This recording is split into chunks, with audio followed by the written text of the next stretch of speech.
السلام علیکم ورحمۃ اللہ وبرکاتہ۔ تمام احباب ذی قدر السلام علیکم ورحمۃ اللہ۔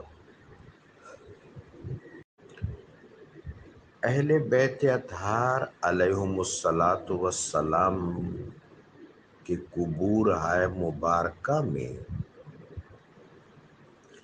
سیدۃ النساء العالمین فاطمۃ الزہراء سلام اللہ علیہا کی قبر شریف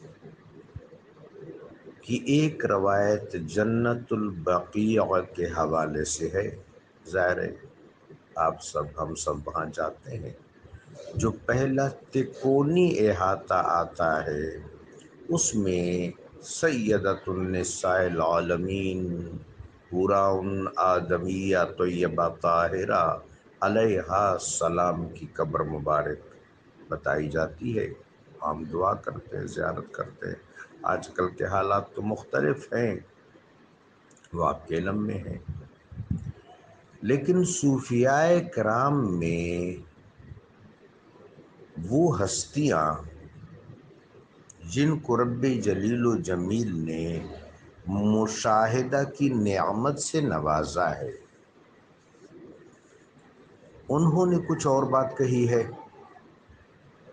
اور ایک تاریخی روایت یہ ہے کہ جب آپ دنیا سے تشریف لے گئیں تو سیدنا علی کرم اللہ تعالی وجہ الکریم رضی اللہ تعالی عنہم نے علیہ السلام نے محبین اور مجتنبین صحابہ سیدنا حضرت ابو ذر غفاری، سیدنا سلمان فارسی رضی اللہ تعالیٰ عنہ، اس طرح صحابہ اکرام کے ساتھ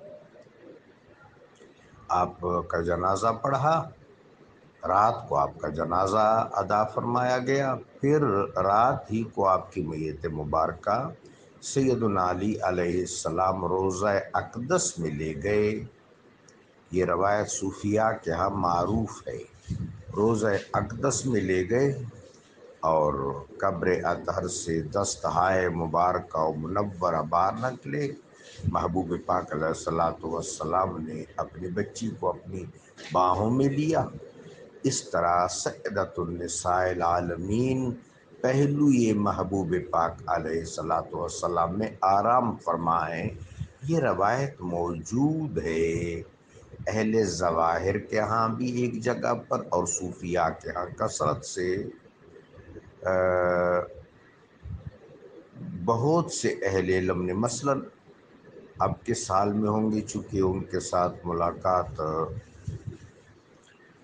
2012 میں ہوئی تھی۔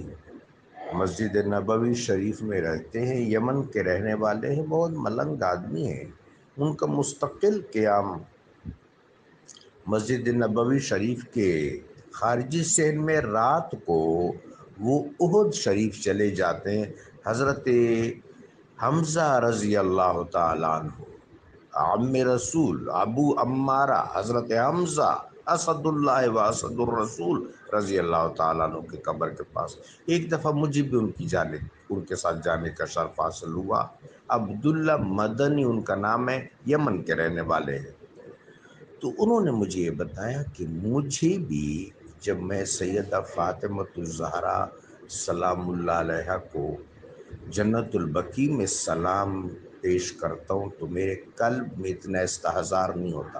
جب روضہ رسول یعنی مقصورہ شریف کے پاس ان کو سلام پیش کرتا ہوں تو زیادہ استحضار ہوتا